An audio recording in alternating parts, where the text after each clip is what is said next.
Pues bienvenidos a esta tercera sesión del seminario, de nuestro seminario de investigación de estudios orteguianos. Vamos ya con la tercera sesión. Vamos a continuar el planteamiento de la sesión anterior, discutiendo, trabajando el texto de Ortega, Misión de la Universidad. Y simplemente recordaros, por mi parte, ahora le doy la voz, le doy la palabra al profesor Noé Expósito para que os comente un poco la dinámica del seminario de hoy.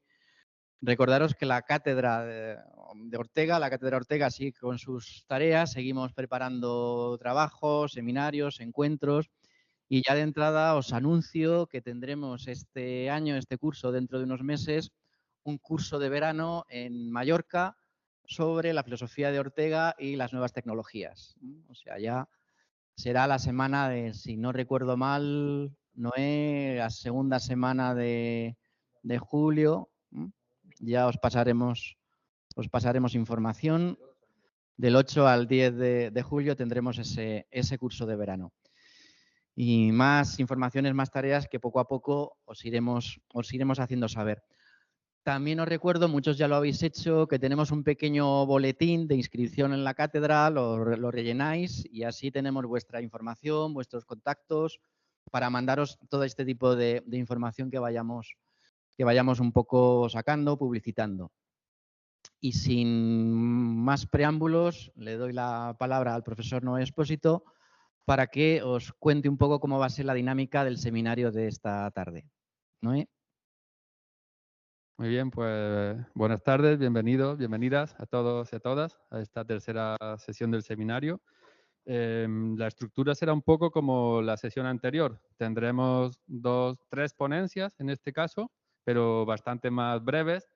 Una primera intervención de Javier San Martín o de José Lasaga primero. Posteriormente intervendrá Javier San Martín.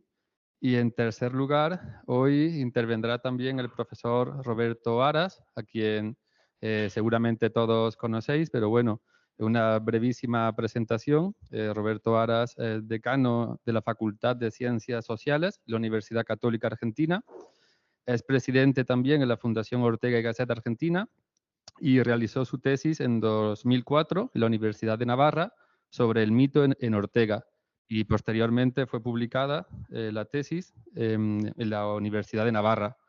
Hoy hablará también brevemente, recuperando un poco uno de los temas que salieron en la sesión anterior, sobre la recepción y la influencia de Misión de la Universidad en Argentina, la importancia que tuvo en las reformas universitarias y, bueno, continuaremos, como digo, una primera tanda de breves exposiciones y después continuamos el diálogo, el debate sobre los temas que vayan saliendo y eso será un poco la dinámica del seminario. Así que entonces, en primer lugar, Pepe. Muchas gracias, Noel. Gracias a todos los que están, no tienen otra cosa mejor que hacer a esta hora que conectarse con la sala virtual de la Cátedra Ortega y Gasset.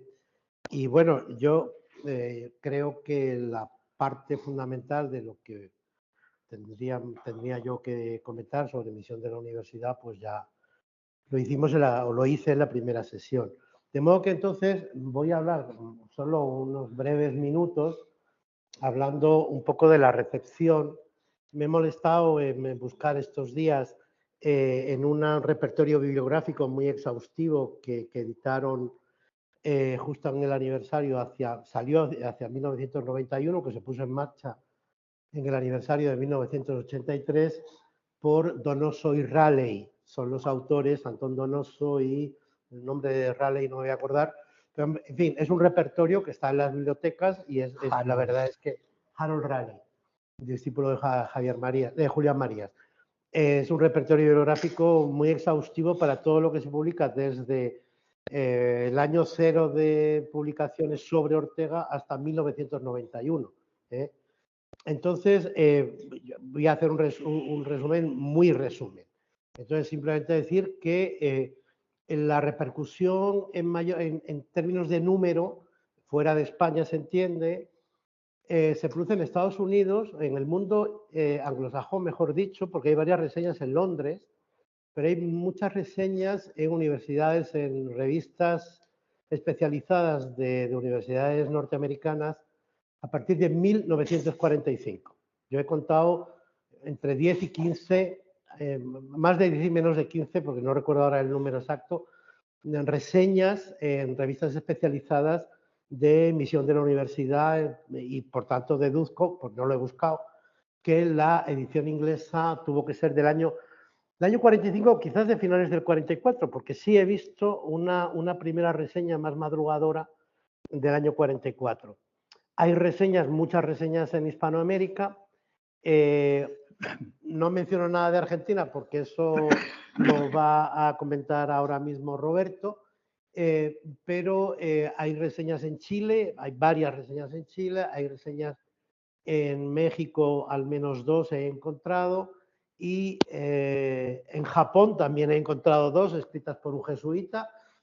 Y, en fin, voy a la cantidad, no tiene mucho sentido entrar en detalles. Por supuesto, en España periódicamente se reeditó ese libro y gente como Emilio Lledó, pues por ejemplo, he encontrado que en el año 84 publica en la revista Sistema un comentario sobre emisión de la universidad, y también hispanistas ilustres como López Morillas también publicó en su momento una reseña. En Alemania he encontrado al menos dos reseñas de la edición alemana de emisión de la universidad.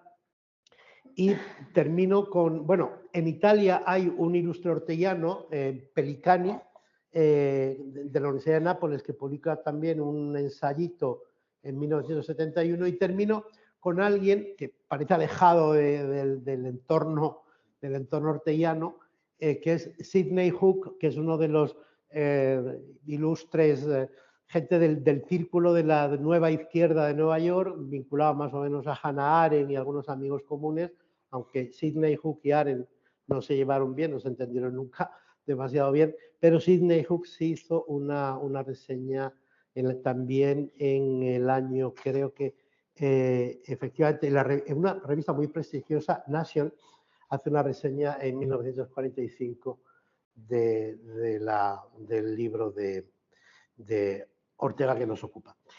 Y termino con una alusión que la encontré por casualidad ayer buscando otra cosa, de un filólogo catalán llamado Xavier Pericay, que publica en Letras Libres, en una fecha tan cercana a nosotros como 2010, publica un comentario sobre emisión de la universidad, nada menos que en el contexto de la reforma de Bolonia, lo cual indica, Pericay lo dice al principio de su ensayo, dice, es sorprendente la vigencia que tiene de pronto el texto de emisión de la universidad en un contexto 80 años después de que publicara, de que ahora se pusiera en Europa, se pusiera en marcha ese esfuerzo por unificar la enseñanza universitaria, ¿no? Y reformar la enseñanza universitaria de cara a la creación de un espacio universitario común en la Unión Europea. Y bueno, Pericay hace unas observaciones bastante curiosas, como por ejemplo subrayando mucho, que a mí eso yo ya lo había observado como profesor de instituto, yo observé que la LOGSE tenía una vaga inspiración rusoniana, que a su vez compartía Ortega con Rousseau, ¿no? Cuando Ortega subraya que hay que situar al estudiante en el centro del sistema, pues eso, nos guste o no, lo dijo Rousseau en su Emilio hace muchos años. Claro, ¿es totalmente rusoniano Ortega? No. ¿Por qué no es rusoniano? Porque Ortega dice que hay que colocarlo en el centro solamente a un respecto, la capacidad de aprendizaje que tenga el alumno medio. Y añade, una vez que eso se haya analizado, una vez que se haya estudiado a fondo la capacidad de aprendizaje del alumno, se establece un programa y mano dura.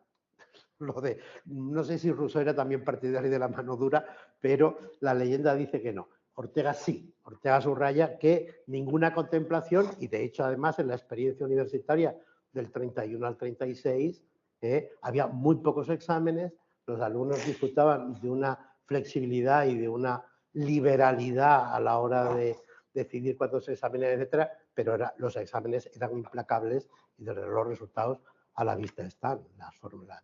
Los estudiantes de la Facultad de Filosofía y Letras fueron verdaderamente fueron promociones de una calidad académica e intelectual verdaderamente extraordinaria. De modo que, digámoslo así, ese rusonianismo corregido, Pericay se hace eco de esta idea y subraya, y yo creo que tiene razón en eso, y lo dejo como motivo de reflexión para el debate que siga ahora. Pericay subraya que la idea de cultura en el año 30, la idea de cultura en Europa es una idea mucho más consistente y mucho más articulada que la idea de cultura que un pedagogo o un reformador podría manejarse ahora a partir del año 10, que es cuando él se refiere, porque claro, esa cultura que apresa la época en ideas, en pensamientos, ¿qué es lo que apresa ahora un sistema cultural en ideas y en pensamientos? Técnica, técnica, técnica, ¿no? Técnica, medios de comunicación de masas, en fin. Pericay se hace eco de que la idea de cultura estaba más saludable en la época en el 30 en Europa que lo estaría ahora, y eso, claro, puede cuestionar la validez del proyecto orteguiano de emisión de la universidad. Ya está.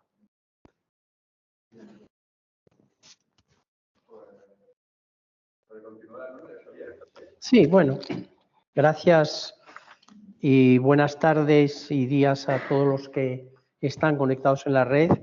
Y bueno, ante todo, pues yo quiero felicitarle a José María Fuster su nuevo grado, que ha conseguido el grado de doctor en filosofía hace escasos casi una semana.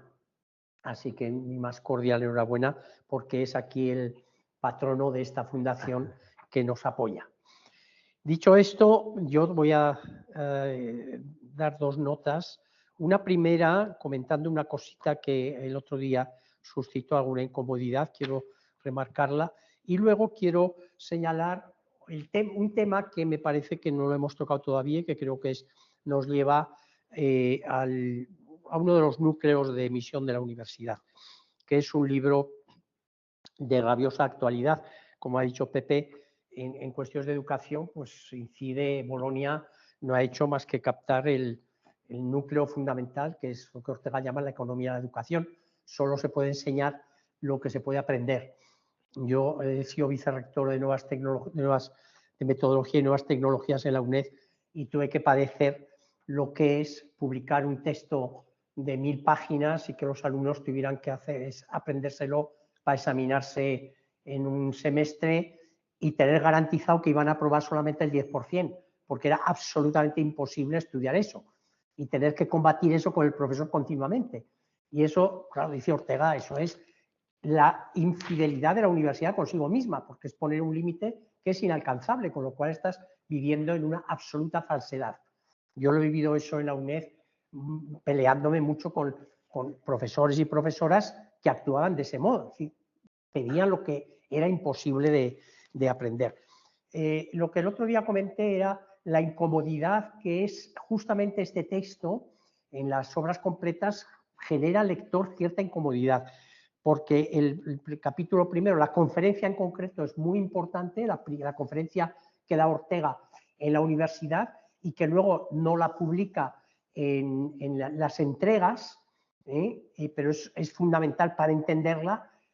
Y luego hay algunas notas que son importantísimas y que desde las obras completas de Ortega tampoco las conocíamos. En concreto hay dos sumamente importantes que solo las conocíamos por la edición de Palmiro Garagorri en Revista Occidente, Alianza Editorial, en la colección El Arquero. Son dos notas, una, la de la página 557 actual, que está en la edición de Jacobo Muñoz en la página 129 o 128, es una nota que en las obras completas de viejas y en las nuevas, en las viejas no está en absoluto y en las nuevas está solamente en la parte de anotaciones del apéndice, ¿no? Porque dice, estamos hablando del tema que yo voy a tratar luego ligeramente sobre la barbarie, y se comprende que cuando tan radical ingrediente de nuestra vida como es su modo de justificarse a sí misma funciona no malamente, la enfermedad es gravísima. Esto acontece en el nuevo tipo de hombre que estudia mi libro, La rebelión de las masas.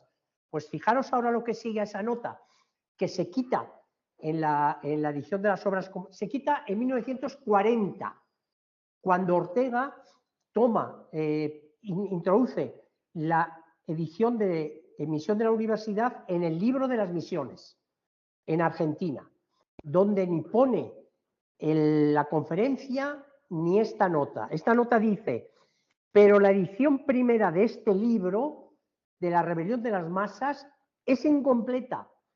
Un prolongado malestar me impidió concluirlo. En las nuevas ediciones añado la tercera parte de la obra, donde se analiza más por largo este pavoroso problema de la justificación que da las últimas claridades sobre el hecho universal en el investigado. Es decir, en esta nota, desde que publica Misión de la Universidad hasta 1940, esta nota figura. Es decir, todos los que leyeron Misión de la Universidad en la edición en 1930, en la edición de 1932, la de 1936, y no sé si hay alguna otra todavía, todos esos leían esta nota y estaban esperando la tercera parte de la rebelión de las masas. Entonces, eso es muy interesante. Claro, nosotros, hasta la edición de Paulino Garagorri, no hemos conocido esa tercera parte. Y ahora, solamente con las cartas de Helen Wein, conocemos más sobre la tercera parte. Eso es muy interesante. Pues la otra nota, también, eso está en el apéndice de las obras completas del tomo cuarto, de las actuales, está la nota, está indicada y dónde se publica. Y cuándo lo quita Ortega, que es en la edición de 1940, y ya la siguiente, porque la edición de 1940 se hace ya teniendo en cuenta que se va a publicar en España, que está bajo el franquismo. O sea, que está en una dictadura y por tanto no se puede decir todo. Entonces, esa edición es la que después se ha mantenido sabiendo que es una edición coyuntural de Ortega sometido por las circunstancias, porque ahí quita la conferencia donde habla del grupo, de la chabacanería de España, etcétera, quita esta nota y quita la nota siguiente, que es la de la página 559 de la edición de... Sí, 559 de la edición de Canónica. Y hay otra nota todavía más interesante. Dice, sobre todo véase la rebelión de las masas, en la edición de Jacobo Muñoz, 131. Véase la rebelión de las masas en su próxima edición, donde me ocupo más al detalle de las distintas maneras como hoy las gentes falsifican su vida. A partir de ahí se quita. Y vamos a ver qué dice, lo que quita. Por ejemplo, el ingenuo creer que hay que ser arbitrario de donde ha salido en política la falsedad fascista y en letras y pensamiento el joven intelectual, entre comillas, español de estos meses y años. Ese es el falangista español. Yo sí, total. El 30... Pepe, no el falangista. El joven intelectual español puede ser perfectamente ¿Quién? Un joven de izquierdas. De izquierdas, que se está difícil, difícil porque está el fascista. Pues sí, con fascista no pone el comunista. 30. Claro, pero con el fascista no pone el comunista. Pero dice fascista y luego dice el joven intelectual. O sea, son dos, sí, el fascista bueno, y el joven intelectual. Cualquiera de los dos. Yo más bien creo que es el falangista, pero bueno, eso también lo son quita. Los dos. Lógicamente, esto no lo puede publicar en la España franquista. El 40. Claro. Está claro que no lo puede publicar. Y por eso, pues claro, hay que buscar. Garagorri sí lo publica, en la edición del Arquero. Y eso quería decir que lo que hace que leer este libro, si no se lee en una edición completa, resulta incómodo, nada más.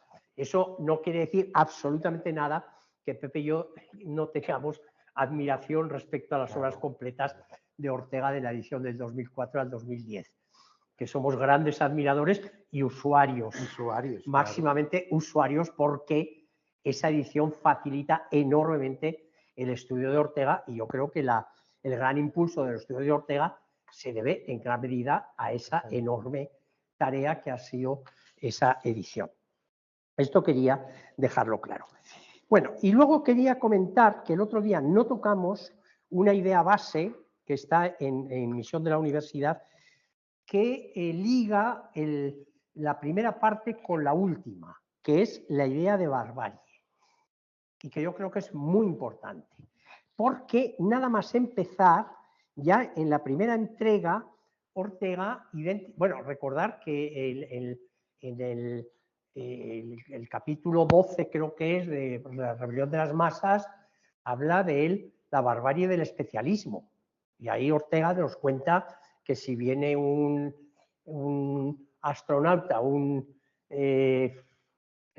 ovni, un extraterrestre a la Tierra, y se va a maravillar de la barbarie que tienen los especialistas, los científicos y los médicos, y además cita a los médicos, los profesores, cita un montón de varios especialistas, ¿no? Pues esa idea la recoge Ortega en Misión de la Universidad ya desde el principio. El gran problema de la cultura europea es que el hombre medio es un bárbaro. Y esta idea es una idea que trasciende a la interpretación que Ortega nos va a dar de la rebelión de las masas. Porque la rebelión de las masas, esa tercera parte de la rebelión de las masas, todo lo que Ortega va a estar diciendo después, la reinterpretación o interpretación que él mismo hace de la rebelión de las masas, es que la rebelión de las masas ha triunfado solo en los países, en Alemania, Italia y Rusia. Y en los demás sitios no ha triunfado. Es decir, ha habido rebelión de las masas, pero no ha triunfado. Claro, esto se encaja muy mal porque parece como quiere decir que en los otros países no hay masa. Y sin embargo, pues aquí vemos, no, el problema es que el hombre masa es el hombre medio, es el bárbaro. Y aquí dice claramente el gran problema es que el hombre medio francés, alemán e inglés es bárbaro. Y además, añade, no solo es bárbaro el hombre medio, es bárbaro el científico y bárbaro el profesional. Todos esos son bárbaros. ¿Y por qué son bárbaros? Porque son incultos. Porque la universidad ha perdido su función de dar cultura y da solo profesión, y se empeña encima en darles a la gente, a los profesionales, la ilusión de ciencia, que no van a ser científicos.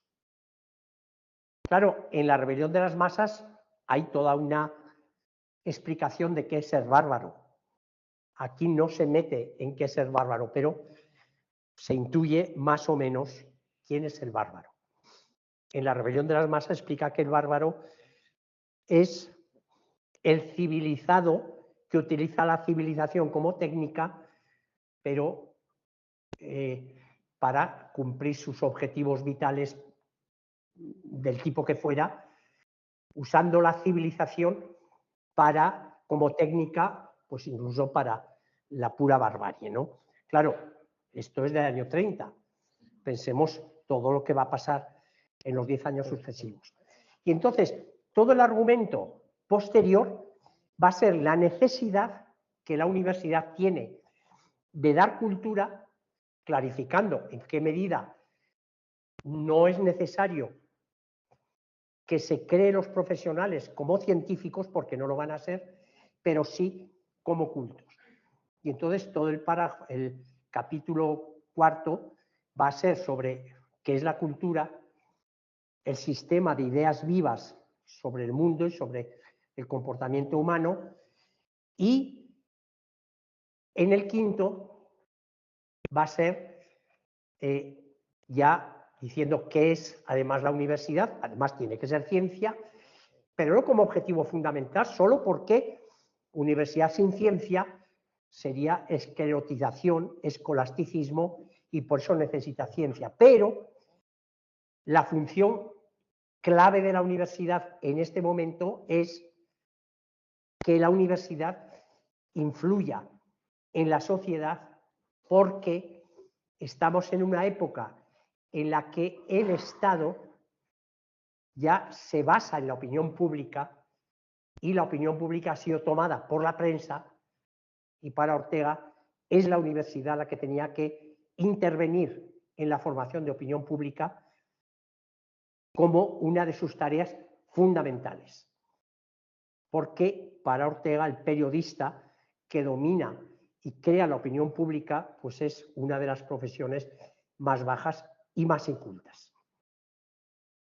Y esto es como termina la rebelión de las masas, que sigue siendo de una actualidad impresionante, impresionante. Y tener en cuenta que va desde el principio, donde habla de la barbarie del hombre medio, hasta el final, donde el prototipo del bárbaro no lo dice Ortega, pero no sería el especialista científico, sino que sería el periodista, por la cantidad de cosas que dice el periodista en la última página, que realmente lo pone pues, verde. Esto es lo que quería decir, que es el tema que más se nos puede dar para la discusión. Muchas gracias. Muy bien, pues entonces le damos paso ahora a Roberto Aras. Si puedes encender el micro. Y bueno, te agradecemos también tu amable disposición, que antes no lo he dicho. Muchas gracias. No, gracias a ustedes por permitirme compartir esta jornada con ustedes. Buenas tardes a todos. Y sí, lo que de alguna manera me parecía relevante para comentar y para compartir con ustedes es el efecto que tuvo la rebelión de las masas en la escena universitaria argentina. Un efecto que habría que matizar en dos grandes momentos.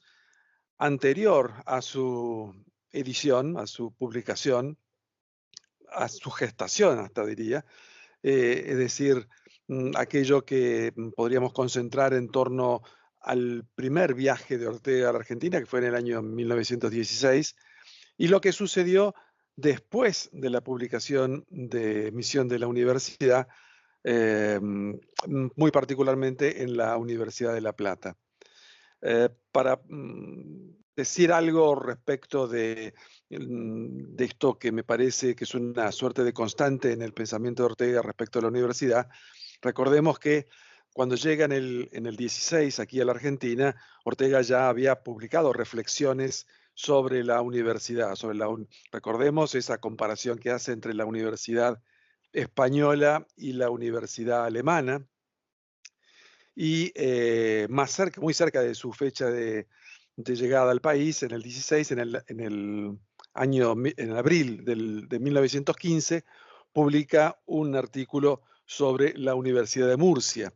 Es decir, que esa preocupación de Ortega por la universidad y sobre todo por el valor de la universidad en el contexto cultural y social ya estaban presentes hacía mucho tiempo.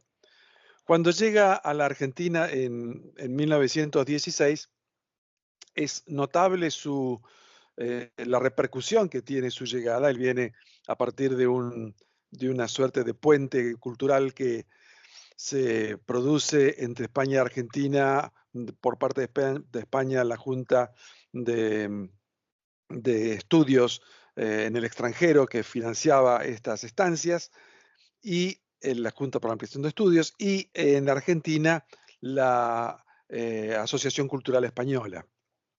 Entonces, en ese puente llega Ortega a la Argentina, y lo dice como una suerte de ignorado por la universidad, por la sociedad en términos generales, pero cuya presencia produce un efecto muy notable en el mundo académico, fundamentalmente porque él viene a fortalecer y a dar, diríamos así, el golpe de gracia a lo que hasta entonces era la presencia del positivismo en la Universidad de Buenos Aires. Para tener una idea, la Universidad de Buenos Aires, la Facultad de Filosofía y Letras, se crea en el año 1896. Es decir que en el 2016 llega Ortega a muy poco de su fundación. Salvo su decano, que era el doctor Rodolfo Rivarola, un hombre más bien de tendencias espiritualistas, la mayor parte de las cátedras estaban ocupadas por positivistas, por científicos positivistas, que provenían además de áreas que no eran las sistemáticas de la filosofía. Las cátedras estaban cubiertas por médicos, abogados, fundamentalmente. Y entonces digamos, el positivismo había encarnado en esa doble dimensión que significaba, bueno, casi una suerte de legitimación de la ciencia por sobre la filosofía y, por otro lado, una suerte de proyecto también sociopolítico de las generaciones que en ese momento tenían a su cargo el gobierno del país. Bueno, lo cierto es que es tan impresionante el éxito que tiene Ortega en esa propuesta de un nuevo horizonte filosófico para los argentinos, que rápidamente el movimiento antipositivista empieza a ganar protagonismo y empieza a lograr un desarrollo enorme, ¿sí? Ese desarrollo enorme también va acompañado de muchos, de un vocabulario que había traído Ortega y que lo exponía en sus conferencias, en sus charlas, que era sobre todo el término de una nueva sensibilidad, el novecentismo, las nuevas generaciones, ya de alguna manera anticipando lo que luego él va a tratar de manera más sistemática, que es el tema de las generaciones.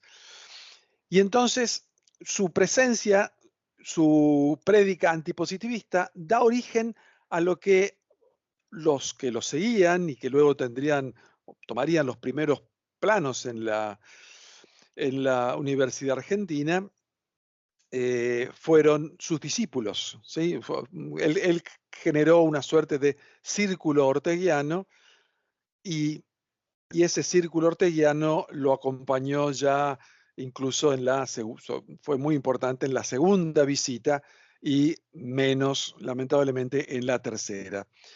Pero lo cierto es que el novecentismo, ese concepto, que no era tampoco exclusivo de Ortega, sino que también sobre el cual tiene algo que decir Eugenio Dors, formó lo que luego se dio en llamar el Colegio Novecentista. El Colegio Novecentista se creó en el año 1917, es decir, poco menos de un año de haber abandonado, 6 meses, diríamos, de haber abandonado Argentina Ortega, porque de hecho se creó la conferencia inaugural, fue en julio de 1917. Entonces, 6 meses tras la partida de Ortega se creaba este colegio novecentista. Sus figuras más importantes, Julio Noé y José Gabriel. José Gabriel era digamos, un seudónimo literario, él se llamaba José Gabriel López Bouzán.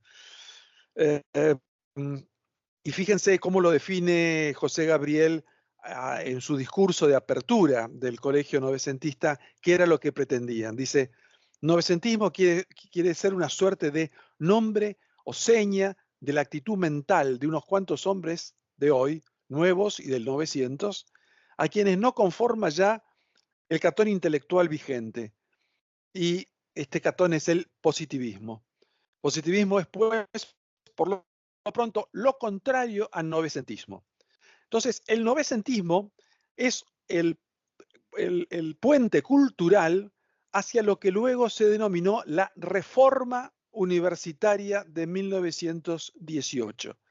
Esa reforma universitaria tuvo dos epicentros. El más importante, el de Córdoba, en la provincia de Córdoba, en el centro de la nación.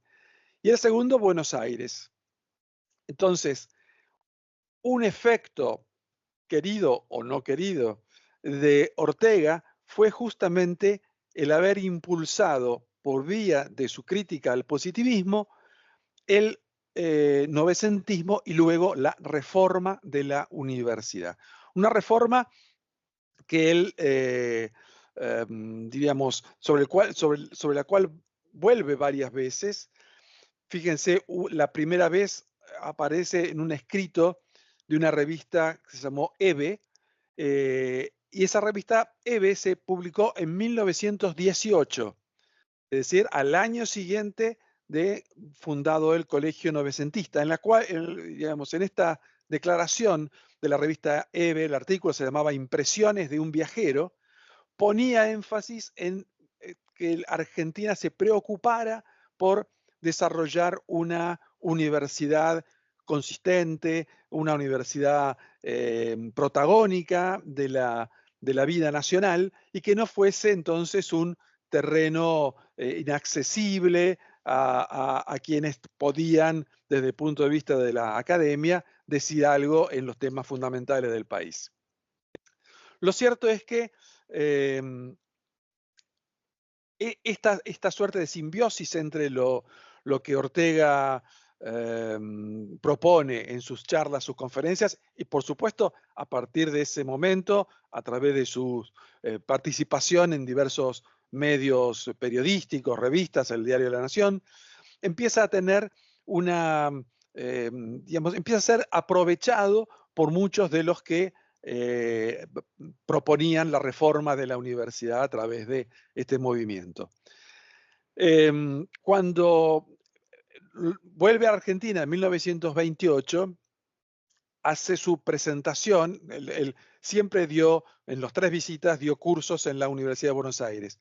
En el 28 lo presenta en la Universidad de Buenos Aires, quien había sido uno de los miembros de ese círculo orteguiano del 16, que era Coriolano Alberini. Él fue profesor y fue decano de la facultad.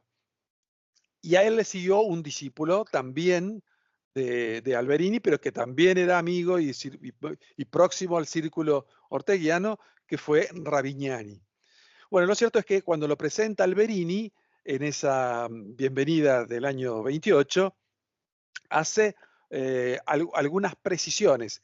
Pensemos que ya han pasado 10 años de la reforma universitaria de Córdoba y de Buenos Aires. Entonces él dice en ese discurso, dice: reconozco ciertamente con gusto que sus conferencias, está hablando de Ortega, acusadas de éxito solo estético, han despejado un poco el ambiente.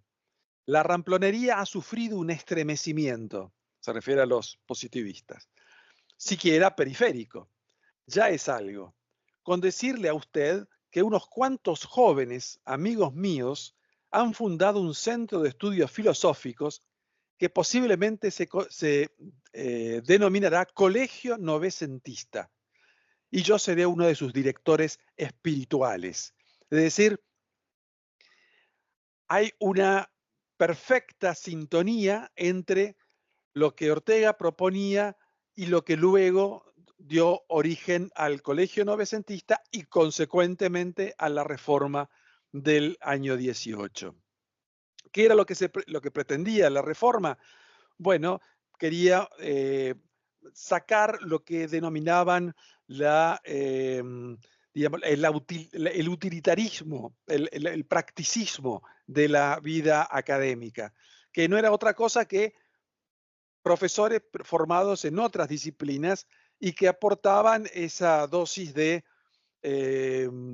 pragmatismo malentendido a la hora de evaluar el lugar de la filosofía incluso dentro de la construcción de la sociedad. Y propone, digamos, la reforma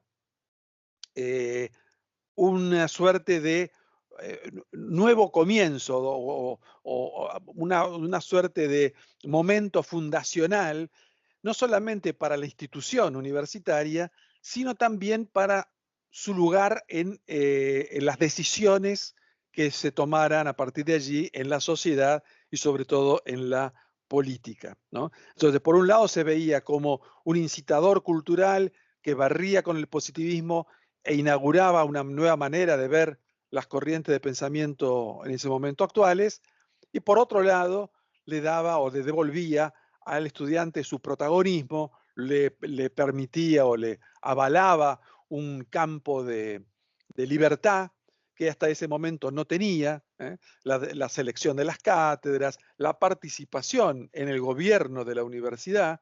Bueno, todo eso era una novedad completa. Y lo hacían entonces siguiendo las ideas de Ortega, tanto al principio, tanto Alberini como Ravignani, que lo recibe como decano en el año 41, 40, y también Alejandro Korn, que va a ser otro de los miembros del círculo orteguiano, un hombre que proviene de la medicina, era médico, formado entonces de manera autodidacta en la filosofía, pero que tiene una enorme capacidad para proponer estas ideas y que estas ideas hayan sido aceptadas. Él es primero decano de la Facultad de Educación en la Universidad de La Plata y luego va a llegar a ser rector de la universidad.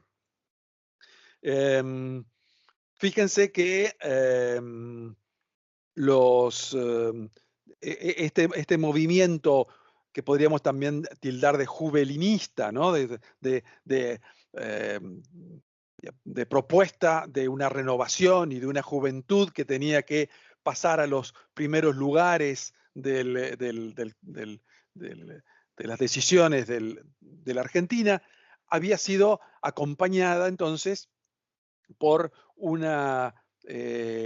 digamos, una idea, un eje de desarrollo que tenía que ver con la profesionalización de las cátedras. Es decir, que las cátedras de filosofía estuvieran a cargo de personas formadas en la academia, en el campo propio de la filosofía. Entonces, en ese sentido, significaba una concepción de la universidad muy diferente a la que hasta ese momento había imperado en la Argentina. Claro que a ese movimiento reformista se le acopla lo que en ese momento podía verse como el horizonte de los acontecimientos políticos internacionales, como es el caso de la Revolución Rusa.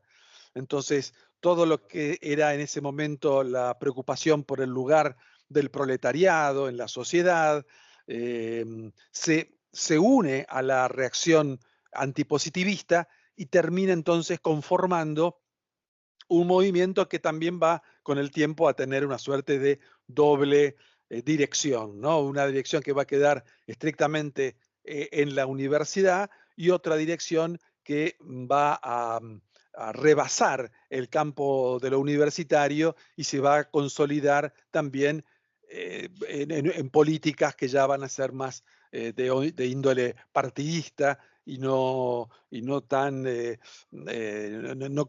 sin tanta, digamos, intención cívica como era que había tenido en un principio. Bueno, lo cierto es que esto efectivamente, como les decía, cumple una labor, digamos, es un hito dentro del desarrollo de la Universidad Argentina, la reforma del 18, y como hemos visto, a esa reforma del 18 está ineludiblemente unido Ortega. Eso es un primer efecto de las ideas sobre la universidad de Ortega, ¿sí? Ahora bien, en 1930 se publica la misión de la universidad y esto le dice otro de los miembros del círculo orteguiano, pero ya no tanto del 16, sino del 28, ya aquí estamos ubicándonos en la década del 40, que fue un filósofo, aunque su origen profesional era militar, ¿sí? Que fue Francisco Romero. Francisco Romero tiene un muy interesante epistolario con Ortega, y en una de esas cartas le dice lo siguiente. Es una carta del año 31, ni bien se publica la Rebelión de las Masas y Misión de la Universidad. Y le dice, tanto la Rebelión de las Masas como Misión de la Universidad han sido muy leídos y discutidos. Se le refiere al ambiente argentino. Creo que son los libros suyos que han agradado aquí más. Y hasta personas que permanecían indiferentes hasta ahora ante sus escritos, unas por gusto escaso hacia la filosofía y otras por un curioso efecto de desconfianza o recelo que les causaba su prosa, han sido ganadas esta vez por el asunto. Para ellas, más inmediato y por la expresión más enérgica. Para ellas han sido ganadas por este asunto de la manera más inmediata y más enérgica.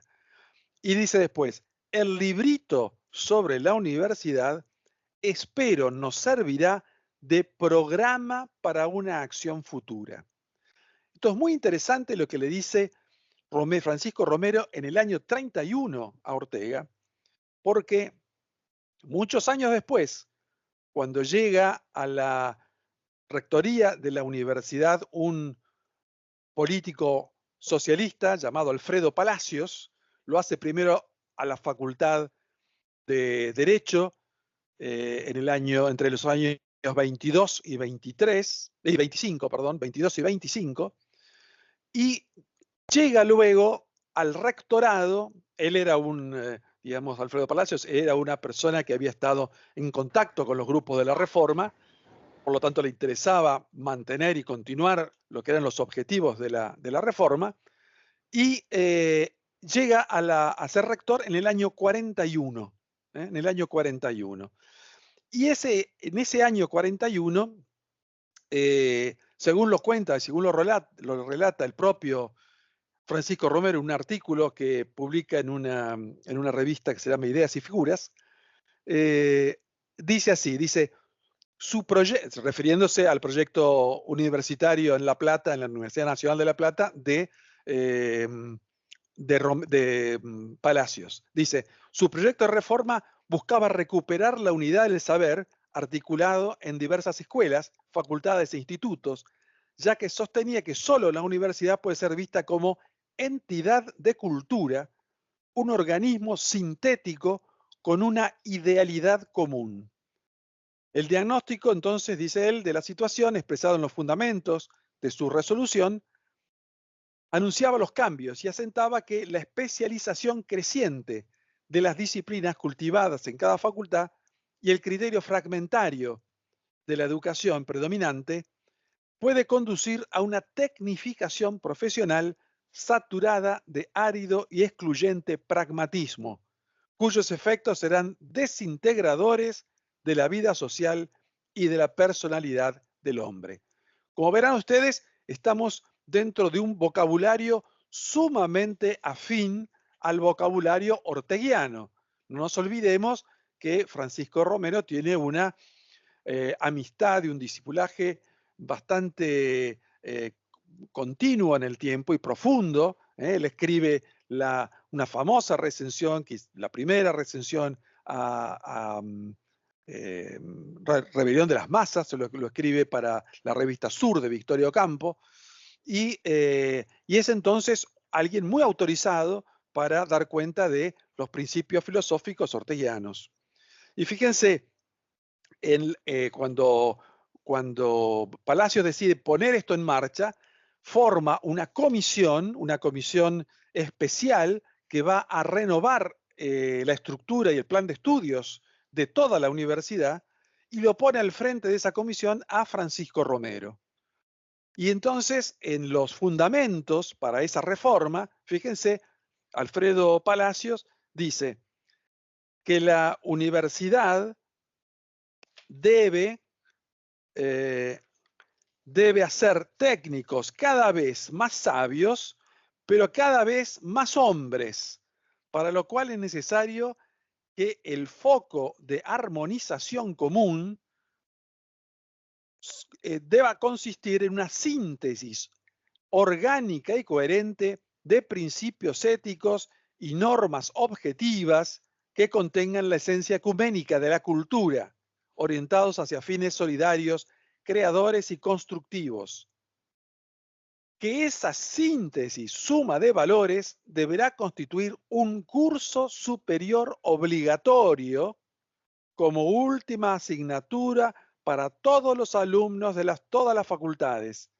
La enseñanza no será ya exclusivamente práctica, pues se le habrán incorporado elementos de cultura que, por ser universales, establecerán el vínculo común. Fíjense cómo está dicho, con otras palabras, de otra manera, expresado el proyecto de una facultad de cultura. Es decir, esta idea de Palacios, que luego materializó en esa reforma Francisco Romero, lamentablemente duró solo un año, porque en el año 1943 vuelve una revolución, en este caso comandada por el general Uriburu, y por lo tanto ponen un interventor en la universidad y ese interventor, digamos, desarma ese proyecto de reforma que había elaborado Francisco Romero.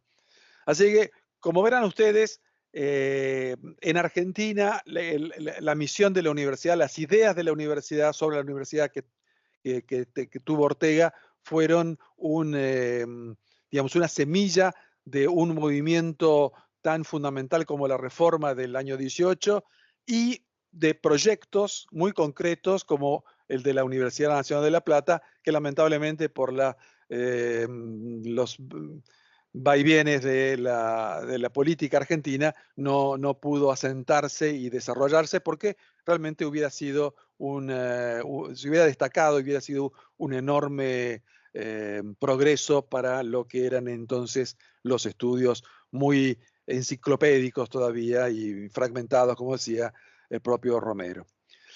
Bueno, eso para contarles, me parece que les da una idea del peso y de la influencia que tuvo Ortega en la Universidad Argentina, a pesar de que él nunca, lamentablemente, porque ese círculo orteguiano inicial de 1916 nunca lo pudo sostener, las circunstancias de política del país, sobre todo cuando él estuvo hasta el año 42 aquí, del 39 al 42, no pudo insertarlo en la Universidad de Buenos Aires y no pudo él finalmente incorporarse a la institución en la que había estado presente durante sus 3 estancias en Argentina. Pero bueno, problemas de nuestra vida política. Gracias. Muy bien, pues muchísimas gracias, Roberto, por la magnífica exposición. Vamos, riquísima en detalles.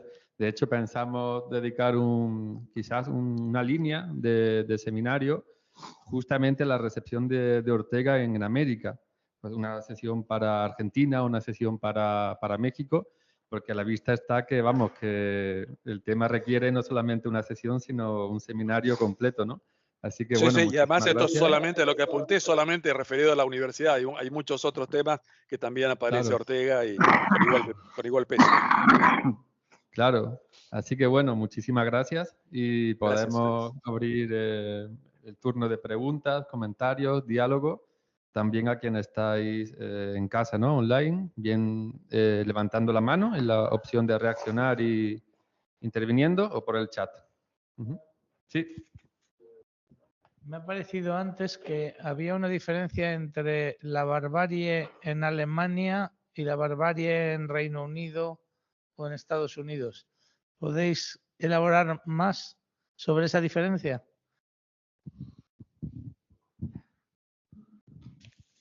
Bueno, la barbarie la mencionaste tú. No sé, perdona que diga yo una cosa. No, yo hablé, cuando yo he mencionado a Alemania y el Reino Unido, hablando de la recepción de emisión de la universidad. Entonces, ahí, bueno, yo lo único que he encontrado ha sido que efectivamente cuando se publica en inglés la edición en el año 44, 45, es un libro muy atendido.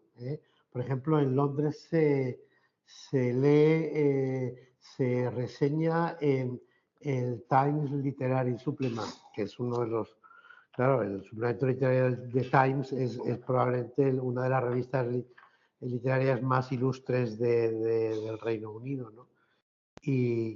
Pero, vamos, yo no he encontrado ningún dato específico sobre que la idea de que la reforma de la universidad hay que hacerla pensando en el universitario medio porque el hombre medio europeo se ha vuelto un bárbaro, ¿no?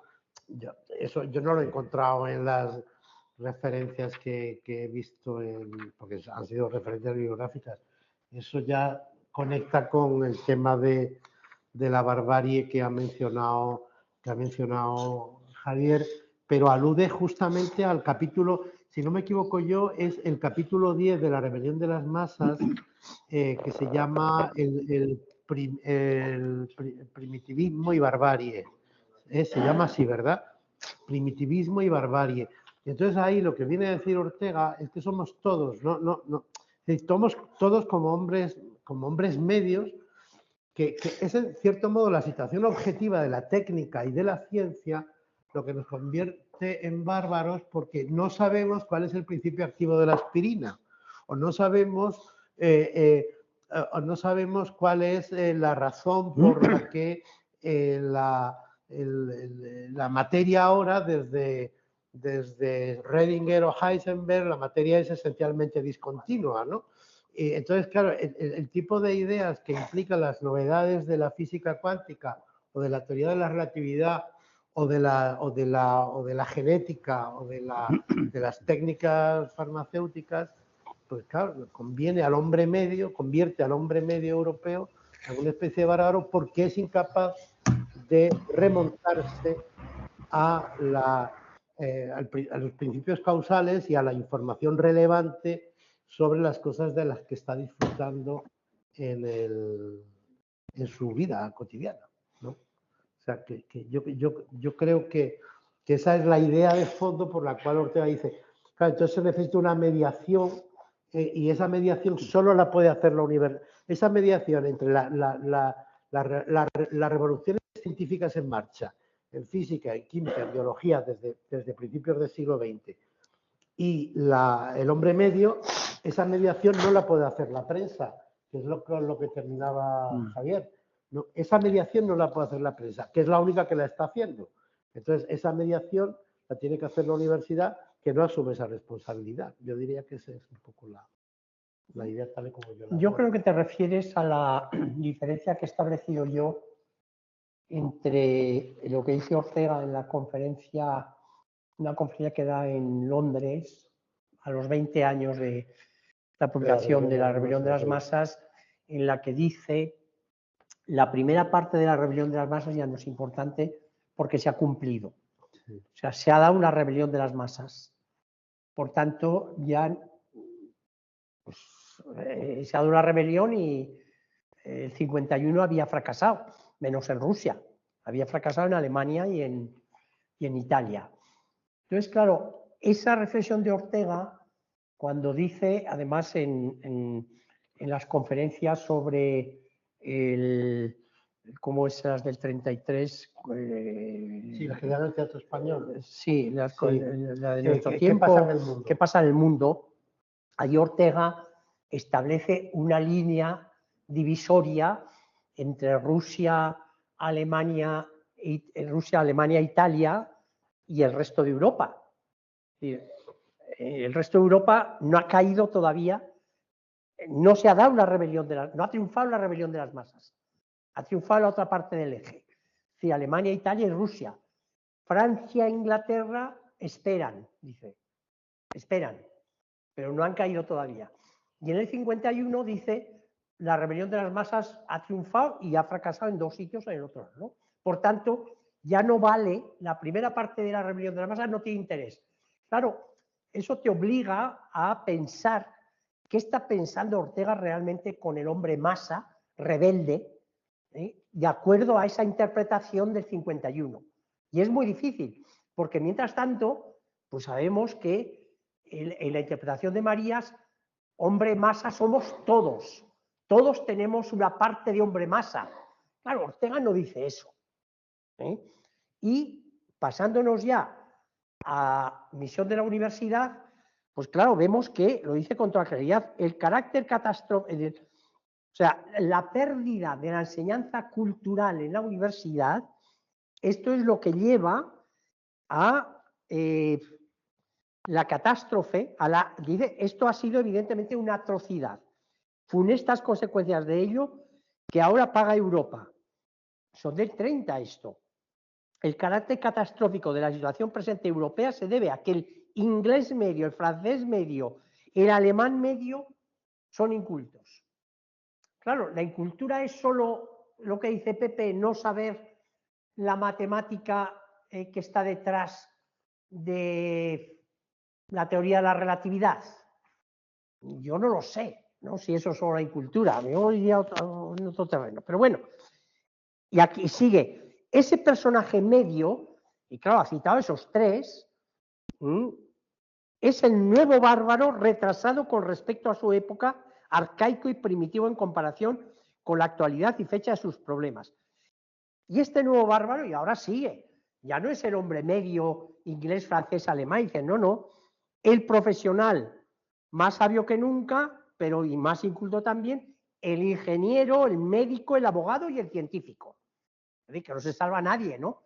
Porque todo profesional, como es solo profesional y no sabe nada más, pues evidentemente encaja muy bien con lo que ha dicho Roberto Aras y que lo dice también Ortega, el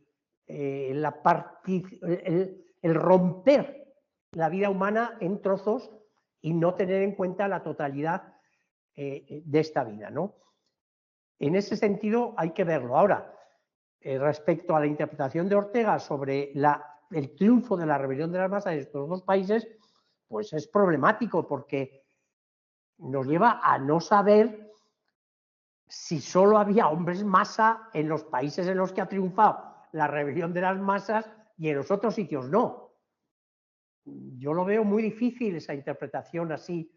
Y yo creo que, aunque Ortega diga que la primera parte de la rebelión de las masas ya no tiene interés porque ya ha ocurrido lo previsto en ella, yo creo que sigue teniendo todo el interés porque efectivamente define un tipo de ser humano que es este hombre medio inculto, que en otro sitio además Ortega lo define muy bien como el ser humano que vive al tuntún. Que vive al tuntún. Es decir, absolutamente superficial.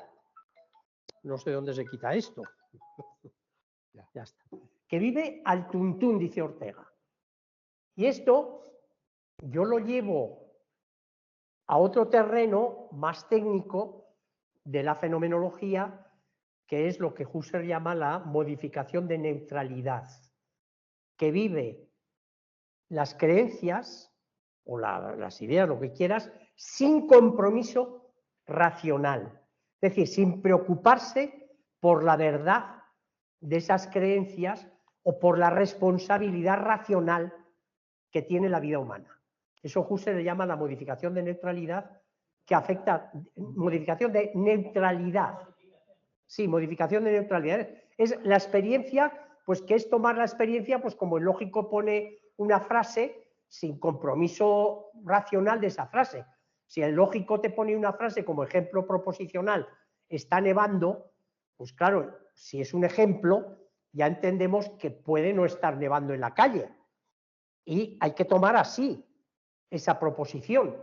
Pues la modificación de neutralidad es eso en toda la experiencia, en toda la vida. O sea, tomarse, y Ortega lo define muy bien, tomarse la vida al tuntún. Y eso es realmente el hombre medio o el hombre masa.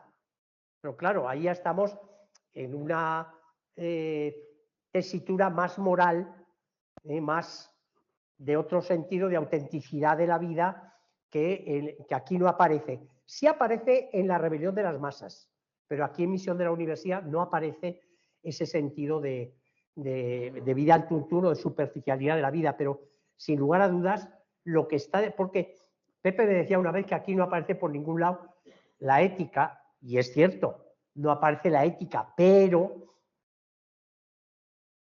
el último gran elemento de la cultura es la filosofía.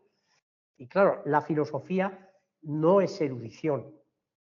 La filosofía es orientación en la vida. Y orientación en la vida termina realmente, queramos o no, nos guste más o menos, yo creo, en la ética.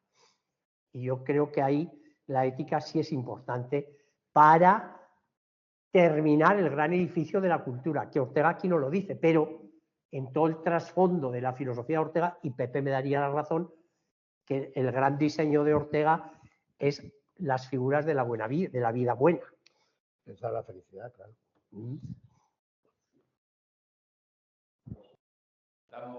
Bueno, podríamos seguir.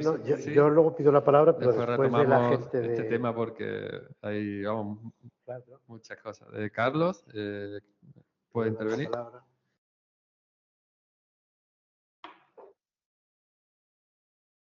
Apagado. No se oye, ¿no?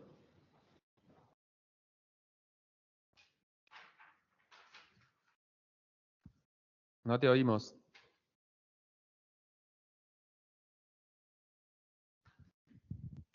Tienes el micro apagado, Carlos. Tienes que encenderlo arriba a la derecha. Carlos, no lo veo.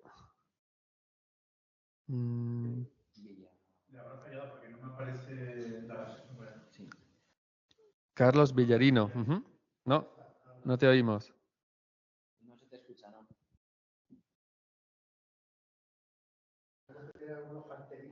Sí.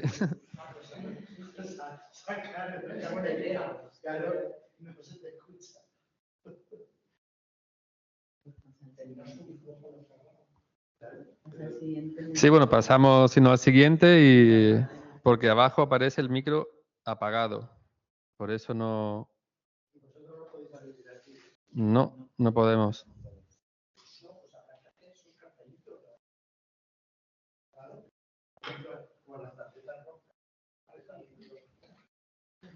Bueno, entonces, yo brevemente puedo hacer una pregunta. Claro, justamente la distinción entre hombre masa, ¿no?, y hombre medio, al final ya sabemos que son términos técnicos y que no son equivalentes, pero al final sí que puede surgir la pregunta de si esto no nos lleva a convertir la universidad, ¿no?, en una universidad de hombre masa, en el peor sentido de la palabra y del término, y qué implicación puede tener eso. Y luego, solamente leer una línea respecto a la ética. Claro, no aparece la ética, pero en un determinado momento, a mediados del texto, dice Ortega: cuando el régimen normal de un hombre o de una institución es ficticio, brota de él una omnímoda desmoralización. A la postre se produce el envilecimiento, porque no es posible acomodarse a la falsificación de sí mismo sin haber perdido el respeto a sí propio. Claro, ahí está de fondo, y no tan de fondo, sino totalmente presente, la ética. Claro, la ética como autenticidad, como falsificación de la vida, como desmoralización, que en el fondo es lo que se está denunciando también, ¿no? Solamente lo dejo por si queréis comentar un poco qué os parece. Sí, tú que... Ya, que parece que yo soy el que se más resiste a lo de... Vamos a ver, yo lo que empezaría por distinguir entre ética y moralidad. O sea, si simplemente distinguimos, ética es la teoría filosófica que reflexiona sobre... La ética es una ciencia o una paraciencia, es decir, es un conocimiento teórico. En eso supongo que estaremos de acuerdo. Si tomamos la palabra ética por su sentido etimológico de ethos, evidentemente, de lo que está hablando Ortega cuando habla de desmoralización es del ethos o carácter del hombre medio. Entonces, el ethos o carácter del hombre medio es justamente a lo que Ortega se refiere siempre con una palabra donde la palabra ética no aparece nunca. ¿Y qué palabra es? Decoro. Decoro. Porque decoro es la moralidad que está en el ambiente. Y el decoro es comportarse de una forma correcta. Decoro es lenguaje teatral. Decoro es literalmente interpretar el papel de actor correctamente. Eso es el decoro. O sea, eso es lo que significa decoro en el lenguaje del teatro. ¿Qué significa decoro en el lenguaje de la vida? Cumplir nuestro papel. Y eso me lleva a una cuestión sumamente importante que no debemos de perder nunca de vista cuando hablamos del hombre masa. El hombre masa no es una perversión ni una falsificación, una enfermedad. El hombre masa es un estado perfectamente normal. Es el estado de rebelión del hombre masa lo que Ortega diagnostica como enfermedad histórica en la rebelión de las masas. La rebelión, no el hombre masa. O sea, desde 1921, en España invertebrada, Ortega habla de que la ley fundamental de la sociedad es la dinámica minoría-masa. Y cuando dice que España ha sido una nación enferma, lo está diciendo no porque España haya tenido masas, sino porque España no ha tenido minorías. Por tanto, la dialéctica, o la dinámica, mejor dicho, no dialéctica, la dinámica minoría-masa, a Ortega le parece pues una ley semejante, es más, él dice, exagerando en esto, dice que es como la ley de la gravitación newtoniana. Dice, lo de minoría y masa es exactamente igual que el principio de la gravitación de Newton, referido a la sociedad. Entonces, si establecemos esas dos distinciones, primero, la masa, ser masa, comportarse como masa es la cosa más normal del mundo.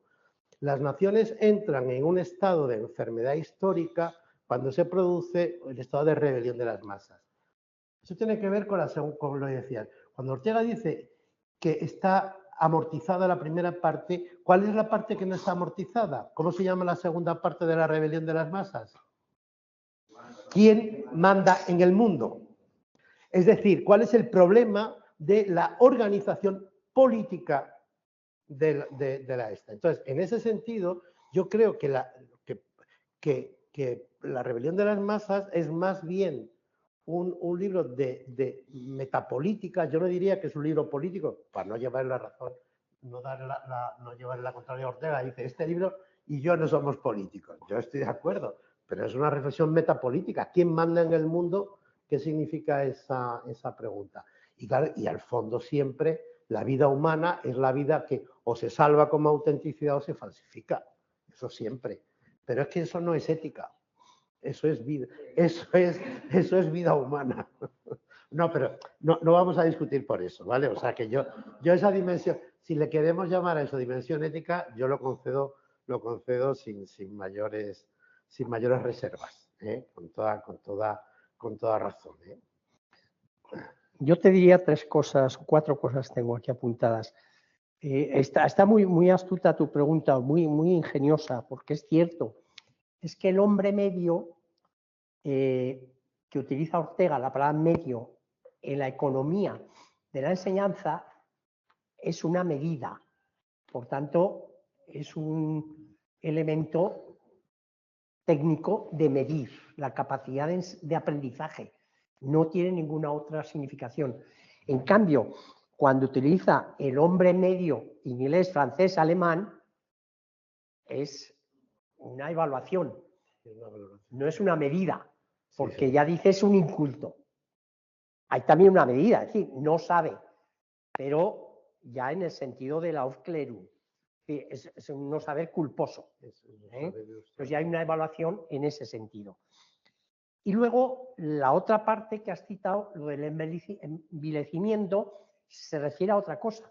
Cuando la universidad, bueno, y además Ortega pone un ejemplo en el Temple, que es cuando habla primero en el primer capítulo de la conferencia, el mayor ejemplo de envilecimiento del país es el Estado que promulga leyes, las leyes de las subsistencias, y aprovecha las leyes de la subsistencia para hacer negocios que nada tienen que ver con las subsistencias. O aquí las leyes estas, que se saca una ley con una cosa y se mete 50 y otras cosas que no tienen nada que ver con eso. Eso es el envilecimiento. Y es otra categoría que no tiene que ver nada con el hombre masa.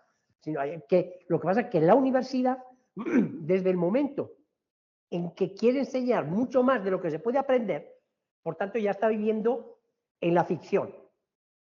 Y ya, como sabe que no puede ser, pues eso es exactamente, eso es el envilecimiento. Es decir, es otra categoría distinta del hombre masa medio que ha descrito y, por supuesto, distinto del hombre medio, que es medida de lo que se puede enseñar.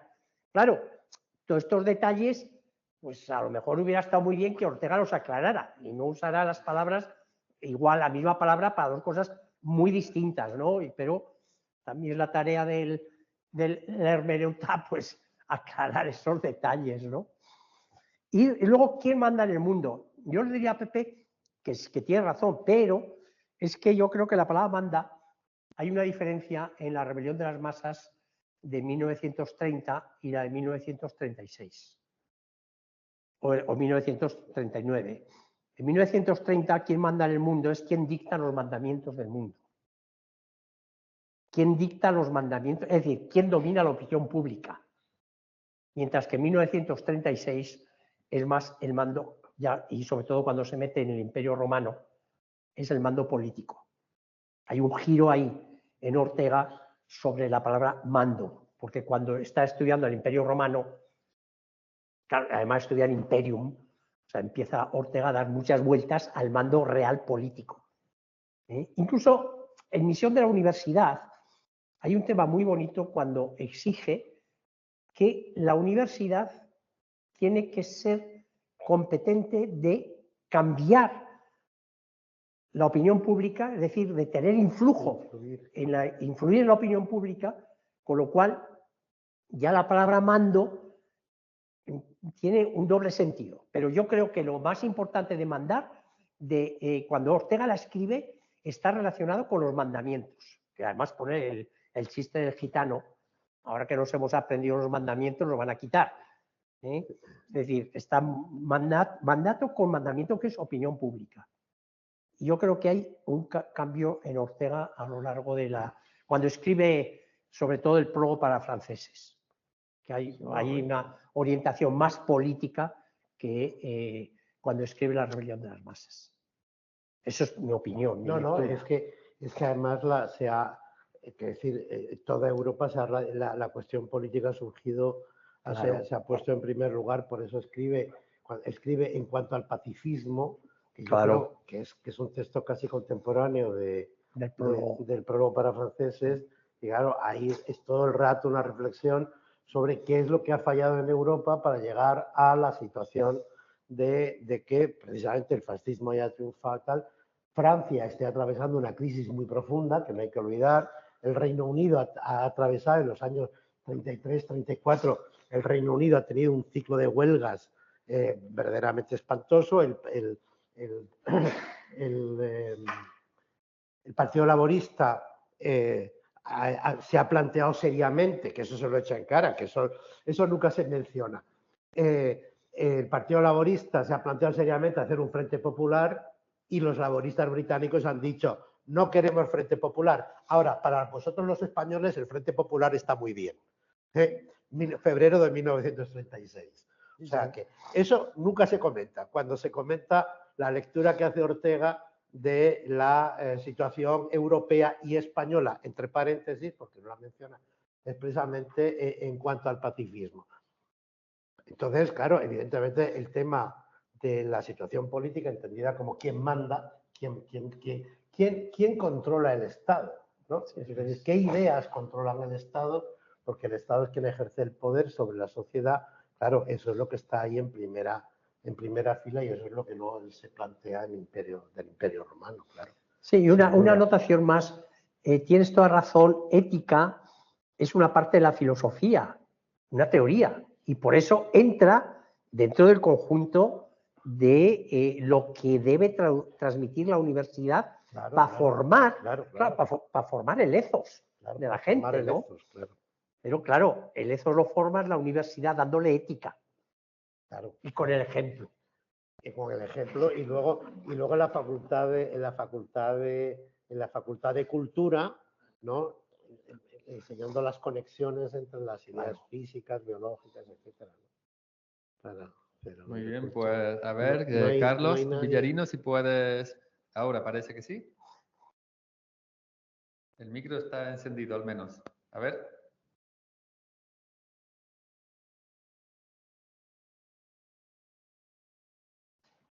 Pues si alguien más puede intentar, a ver.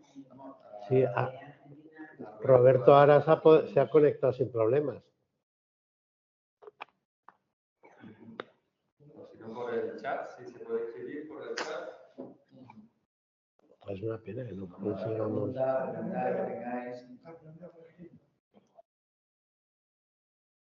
No conseguimos que intervenga nadie. No, no hay nadie más que... Preguntarle a Roberto si puede hablar. Pensando un poco en el futuro y observando lo que pasa en lo que ha pasado en las últimas décadas en las universidades americanas. Yo creo que las universidades americanas sí influyen muchísimo en la generación de pensamiento global, vamos a decir así. Y yo no sé si habría una forma de pensar la misión de las universidades en general como participación activa, no una participación acrítica, sino participación activa en ese diálogo de formación de conceptos globales, ¿no? Y en ese sentido, la existencia de una comunidad hispana amplia y de una red amplia de universidades que tienen el español como lengua, podrían tomar un tipo de papel, pero que ya trascendería el de su propia sociedad, pensando formas de estar, formas de vida buena en un mundo que inevitablemente es global y no va a dejar de serlo. Entonces yo no sé si la misión de la universidad se podría empezar a pensar con una dimensión global donde, claro, necesariamente hay que meter también la dimensión digital que conlleva la técnica que estamos viviendo, ¿no?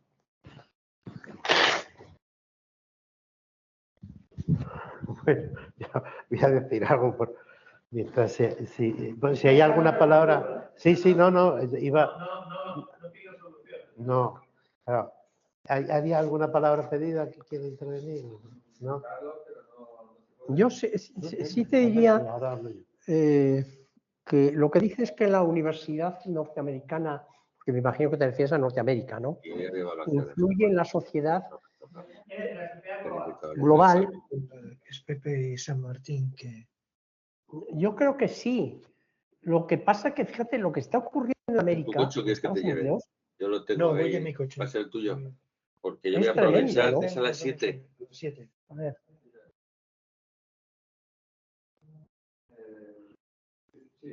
Sigo. Lo que está pasando en Estados Unidos con el trumpismo es impresionante, ¿no? Influye, pero parece como que influye en la costa este, ¿no? Y en el sur el suroeste, porque, o a lo mejor en el noreste, en el estado de Washington, pero en el resto, pues parece que no, porque el resto es que vive en la época predarwinista. Y eso es tremendo. Y claro, es que es en lo que aquí ni siquiera tenemos, aquí no tenemos una época pre-Darwin. La mayor parte de la gente a lo mejor no sabe quién es Darwin, pero desde luego no hay una liga pre-darwinista y contra Darwin. Es decir, y en cambio en Estados Unidos lo hay. Y hay una militancia para que en la escuela no se enseñe eso, ¿no? Entonces, claro, la universidad influye, pero yo diría que influye en los convencidos, es decir, en los ilustrados. Y hay un rechazo global tremendo a esa universidad ilustrada en el propio Estados Unidos. Me da esa impresión, ¿no? Y entonces, claro, esto nos lleva a lo que denuncia Ortega al principio, a la beatería cultural, a pensar que porque tienes una escuela buena o una universidad buena, ya la sociedad va a ser buena. Es decir, estas cosas no funcionan así en la sociedad, porque además, cuando Ortega escribe eso, no tiene el ejemplo de Alemania, de lo que iba a pasar en Alemania poco después, que todos los juristas alemanes, en el 90%, se hacen nazis y aplican las leyes nazis con una virulencia brutal. Entonces, claro, es complejo. Y lo que tú dices, yo creo que sí que es necesario ante el derrotismo de que efectivamente el poder de la inteligencia es lo que es más bien limitado frente al fanatismo o frente al oscurantismo o a la actitud activa de esos que Ortega dice que viven fuera del tiempo, anacrónicos. Esos se organizan y se convierten en activistas de su ideología, que es lo que pasa en Estados Unidos. Bueno, y pasa con otros también, lógicamente, ¿no? Entonces, frente a eso, la única solución pues es organizar la inteligencia en redes. Y ahora, con las nuevas redes, yo creo que se puede hacer y se debe hacer. Yo creo que sería la forma que es un poco también lo que debe inspirar esta cátedra. Es decir, el pensamiento de Ortega es un pensamiento potente para pensar eso, y la única forma de hacerlo pues es difundiendo ese pensamiento y discutiendo entre nosotros y cada vez pues asumiendo a más gente. Esa es la única solución, y claro, digitalmente se puede hacer con infinitamente más fuerza de lo que podíamos hacer solo hace 20 años.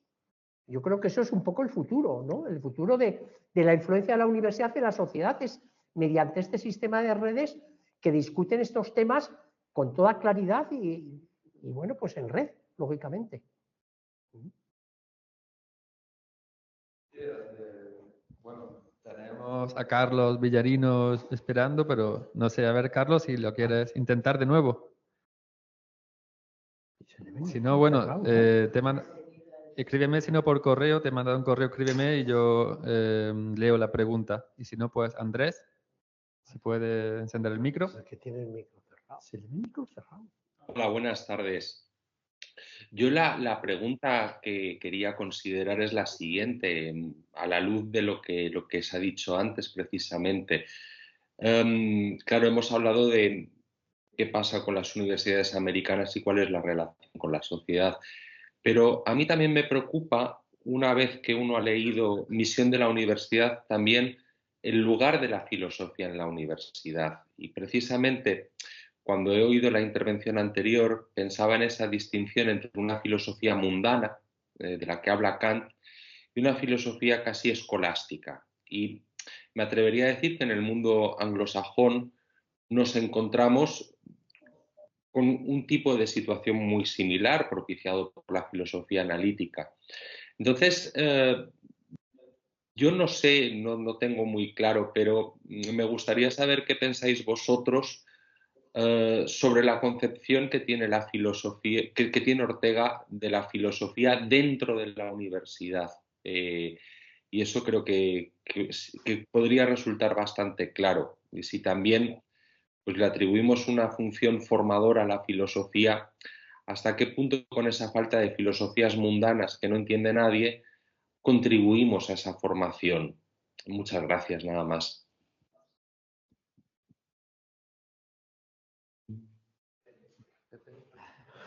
Bueno, voy a decir antes una cosa sobre, bueno, un poco, además lo voy a decir a título de inventario, sobre la cuestión de nuestro tiempo y de la pensar hacia el futuro. Es posible que, a lo mejor es una ensoñación mía, pero a lo mejor con las ideas pasa algo parecido como pasa con la dieta, que está de moda la dieta mediterránea, ¿no? Dice que la dieta mediterránea es mucho mejor que cualquier otra dieta ahora mismo, ¿no? ¿No podría pasar algo parecido con la cuestión? Es decir, no hay un cierto agotamiento del idealismo y de lo que está detrás de todo el idealismo, que es en última instancia protestantismo, luteranismo. Entonces, en ese sentido, probablemente hay la impresión mía es que el mundo alemán y sobre todo el mundo norteamericano está verdaderamente ya no puede seguir viviendo de sus raíces de inspiración religiosa, y en ese sentido el mundo mediterráneo es mucho más flexible, ha sido siempre infinitamente más flexible. Digo mediterráneo en el sentido en que en Meditaciones del Quijote Ortega reivindica precisamente una síntesis del concepto de la sensibilidad, ¿no? En ese sentido, la cultura de las grandes universidades alemanas en el siglo XIX, primera mitad del XX, y de las universidades anglosajonas han sido más abstractas de lo que podría ser un estilo universitario más inspirado en otras tradiciones como la española, como la italiana. Pero bueno, esto no tiene mucha, vamos, quiero decir, es simplemente una idea que a lo mejor merece la pena darle alguna vuelta. Yo diría que la eficacia de las universidades norteamericanas proviene del continuo entre sociedad civil, universidad propiamente dicha y empresa. Yo, por lo poquito que sé yo de las universidades, yo diría que ahí hay una sociedad civil que no se da en los países europeos, y esa sociedad civil hace como de argamasa, hace que se circule con cierta naturalidad desde las universidades hasta desde los colleges, luego hacia las universidades súper especializadas y luego de estas hacia el mundo empresarial. Y eso es lo que yo creo que explica además la extraordinaria recuperación de la tecnología norteamericana después de que en los años 90, no sé si todos tenemos una cierta edad, todo el mundo daba por amortizado a los Estados Unidos de América, ¿no? No sé si os acordáis que decían que Japón se iba a comer todo y que los tigres del sur, Singapur y no sé cuánto. Y fijaros dónde estamos ahora, dónde está Japón, dónde están los tigres del sur y dónde está Europa y dónde está Estados Unidos. Y una cosa muy rápida sobre lo de Andrés. Yo creo que Ortega, por razones de prudencia, no dice, es que la filosofía tiene que ser la asignatura príncipe de la Facultad de Cultura. O sea, la filosofía es la organizadora de toda la Facultad de Cultura. La organizadora del plano del mundo. Por tanto, Ortega, aunque no lo subraye mucho porque quedaría feo, le daría a la Facultad de Filosofía el lugar privilegiado de ser quien manda, digamos a decirlo así. Son los filósofos los que tienen que organizar toda la Facultad de Cultura. O sea que, yo no sé si Andrés estará de acuerdo conmigo, pero a mí me parece que Ortega viene a sugerir eso. Y una observación más. En Puerto Rico se hizo así, porque se llamó, cuando crean la Facultad de Cultura en Río Piedras, la Universidad de Puerto Rico, llaman a un orteguiano, llaman al fin y al cabo a Rodríguez Huéscar para que se encargue un poco de organizar la Facultad de Cultura, ¿no? Sí, yo diría en ese sentido que nosotros en España hemos tenido exactamente la experiencia de la especialización, ¿no? Porque en concreto nosotros, en mi edad, cuando hicimos filosofía, teníamos una facultad de filosofía y letras que tenía un plan de estudios con 2 años comunes con todas las humanidades y luego 3 de especialidad, ¿no? Eso ocurrió pues desde los años 40 hasta el año 70. Entonces hubo una ley en la que a cada especialidad le dieron el mando en esa especialidad sin saber absolutamente nada de las otras. Solamente por concesión mutua de intercambio, pero la cosa llegó a tal extremo que los de filología clásica exigieron dar filosofía griega. Porque como sabían griego, pues tenían que dar filosofía griega.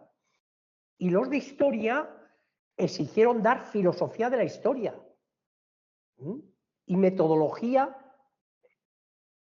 en plan científico y filosófico de la historia. Y nos quitaron a los filósofos eso. Es decir, llegó hasta un extremo tal este tipo de especialización, hasta un absurdo como ese, que filosofía griega solamente lo podía dar un filólogo, un experto en filología, porque de entrada ya podía saber filosofía griega. Y en historia digo exactamente lo mismo, porque lo hemos sufrido nosotros directamente. Entonces, yo creo que con el tiempo, poco a poco, parece que las cosas van volviendo a que, hombre, filosofía griega la dará mejor pues, un experto en filosofía griega antigua o griega, ¿no? que un filólogo. Deberá saber griego el que da esa filosofía, pero claro, deberá tener un fondo filosófico importante, ¿no? Pero bueno, no es fácil. En todo caso, la filosofía en las universidades actuales, pues es, como decía Kant, la última de las facultades, pero no en el sentido de que lo decía Kant, sino en el peor. La última en todos los extremos, ¿no? Porque es una miseria y en gran medida, pues muchas veces un hazme reír para el resto de las facultades, porque piensan que saben de todo y no saben de nada, suelen decir, ¿no? Pero bueno, eso es un poquito.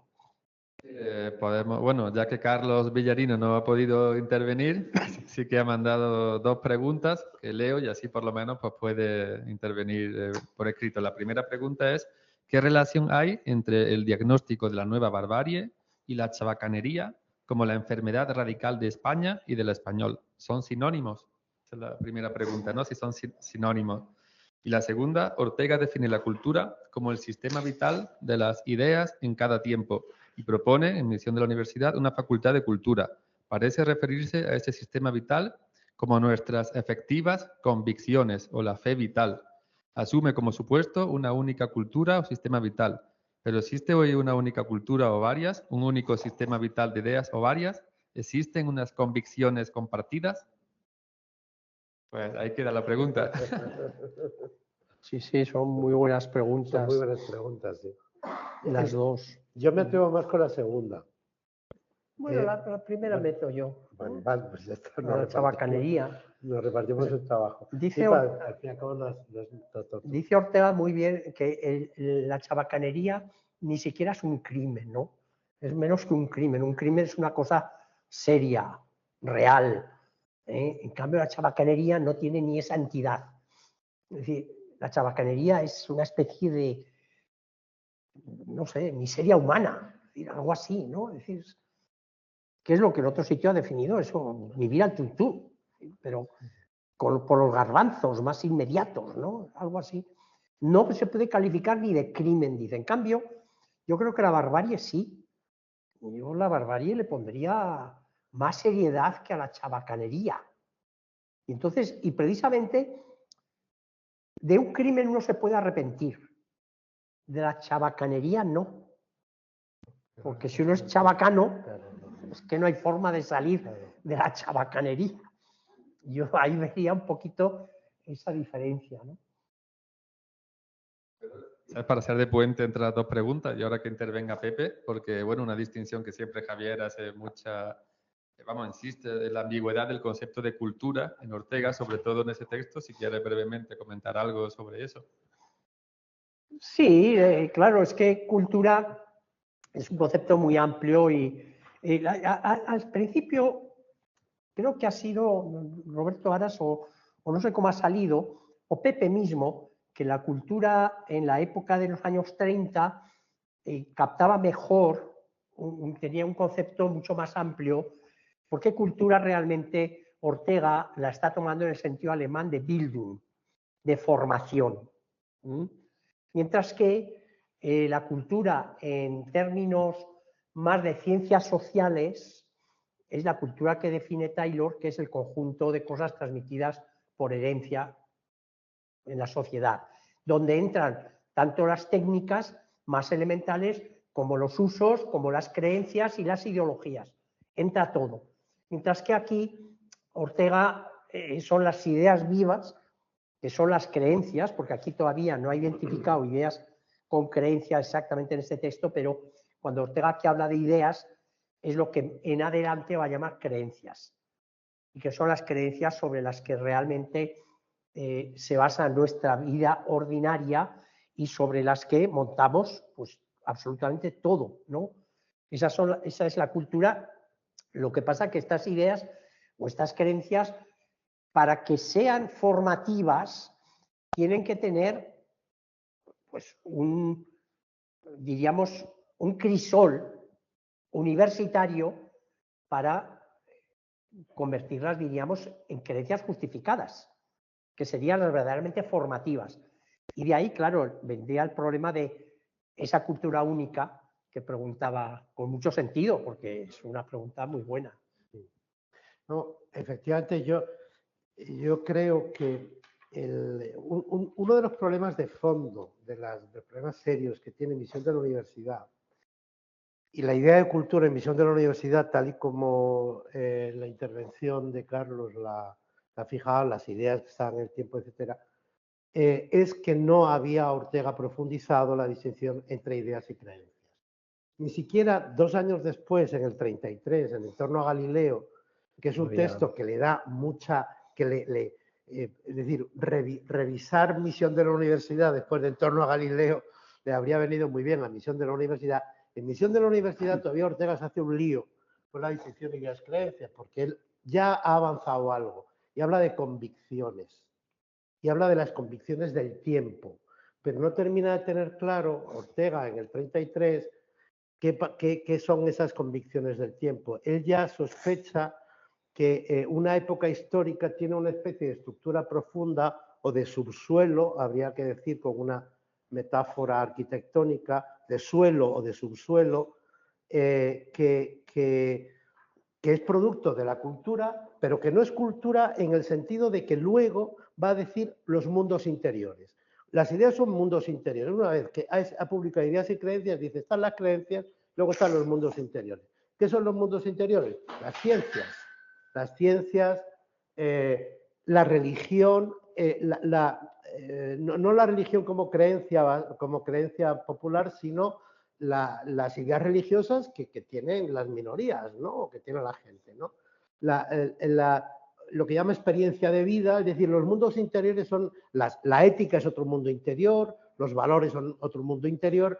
Los mundos interiores se dejan pensar, las creencias no. Estoy simplificando muchísimo y ya sé que Javier no está del todo de acuerdo con esta simplificación, pero a donde voy a parar para no apartarme de Misión de la Universidad es que si hubiéramos tenido a disposición esta distinción, yo creo que lo que Ortega querría darle al europeo medio es una organización asequible de los mundos interiores, es decir, del sistema de las ideas del tiempo, pero sabiendo que hay un fondo de creencias que es donde está el verdadero problema de la chabacanería, del decoro, del funcionamiento de la sociedad, etcétera, etcétera, ¿no?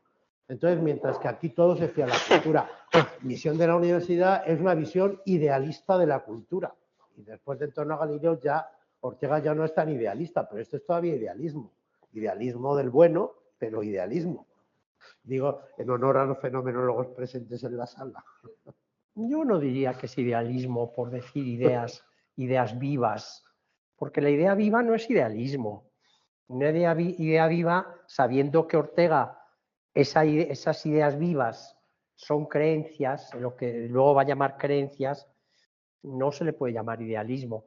El idealismo estaría en pensar que haciendo una buena escuela ya vas a cambiar toda la sociedad. Eso sí, pero no por las ideas vivas. No, pero a eso me refiero yo con el idealismo. Sí, es que Ortega cree que Europa se va a salvar si crea una reforma universitaria adecuada, porque el europeo en medio se educa en la nueva cultura. A eso me he referido yo con el idealismo. Sí. Claro. Pero yo creo que previamente nos ha curado ya con la beatería de la cultura, ha puesto algún reparo a ese mecanismo tan seguro, ¿no? Ingenuo. Leído ingenuamente. Exactamente. Yo creo que ya está un poquito de vuelta, precisamente porque, curiosamente, en la rebelión de las masas, o en la rebelión de las masas, de la Misión de la Universidad, en el capítulo primero, es cuando dice, hace 20 años, el año 1905, hablé de la Universidad Alemana en mis primeros artículos. Ya os dije el otro día que allá la Universidad Alemana era un ideal, en cambio aquí, nada más empezar, ya dice, no, en absoluto. Y al final, otra vez vuelve, es decir, al principio dice la Universidad Alemana es deplorable y al final dice, no me he encontrado ni un solo buen profesor alemán. Que la Universidad Alemana es modelo y pone puntos suspensivos, de modelo nada. Es decir, ya ha caído en la cuenta que una universidad buena Ni siquiera la alemana es una gran universidad y por eso ni siquiera la podemos tomar como modelo, ¿no? Muy bien, pues casi que podemos, bueno, dejarlo aquí. Nos han salido muchos temas. Lo podemos dejar aquí, volveremos sobre este texto. Y bueno, solamente recordar para la siguiente sesión, que sería el día 24 de abril, y el texto que trabajaremos se titula ¿Por qué se vuelve a la filosofía? Es un texto del 30 y está en el tomo 4, en las páginas 322-338. Claro, este texto es breve, pero bueno, si alguien se anima también a preparar para la sesión el texto inmediatamente del año anterior de qué es filosofía, que realmente está también detrás de todos estos escritos, pues podemos comentarlo también, ¿no? Donde hay de alguna manera todo un programa filosófico y bueno, podemos centrarnos en este texto de por qué se vuelve a la filosofía con el texto de qué es filosofía, digamos, de fondo. Y bueno, pues lo podemos dejar aquí. Muchísimas gracias de nuevo a Roberto, a Javier y a Pepe y a todos los asistentes y continuamos el diálogo. Y Tomás, si quieres. Simplemente pues agradecer todas las intervenciones y animaros también desde casa, superando los problemas técnicos, animaros pues también eso a participar, a preguntar, preguntas más técnicas, menos técnicas, pero no os quedéis con la duda, con dudas en el tintero en vuestra cabeza, porque se trata de un seminario y por tanto se trata también de compartir. Así que pues por mi parte, por nuestra parte, eso os animamos a participar, que no se trata de meras ponencias, comunicaciones, sino a propósito de Ortega, de unos textos que pensamos que son textos importantes, textos vivos, que podemos seguir pensando. Así que, pues nada, os convocamos para la próxima sesión, que es, si no me equivoco, el 24 de abril. Nos volvemos a encontrar. Así que hasta muy pronto, a seguir bien, estar bien y a leer ese texto de Ortega y para reflexionar y comentarlo un poco entre todos. Buena tarde, buena mañana, Gracias. nos seguimos encontrando. Agradecidos de vuestra presencia. Hasta luego. Pronto. Gracias. Hasta pronto. Hasta luego, Roberto. Abrazo a Pepe y a Javier. Gracias. Muchas gracias. Gracias a todos por vuestra asistencia.